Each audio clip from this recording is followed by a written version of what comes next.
An exercise that I did, so my first job out of college, I worked at a wilderness therapy facility for kids. I worked with 12 and 13-year-old girls.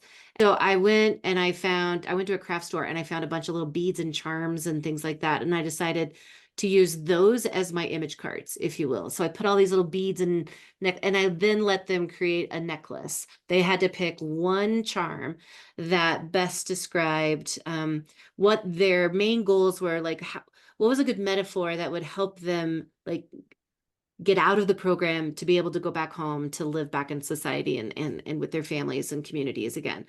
And so then once they picked their one metaphor, they then were wearing it around their neck. And so it became that consistent metaphor. And this is the one that 30 years later that some of those girls have said, I still have mine, from that anchor tool perspective. And so for me, the outdoors and the wilderness are very spiritual for me. So I use it to talk about when you're going canoeing, you get to pick who's in your canoe. And sometimes it's fun and sometimes it's scary and you got to make quick decisions, but you never go canoeing without your life jacket. And for me, that's my faith and the passion that I put into my work.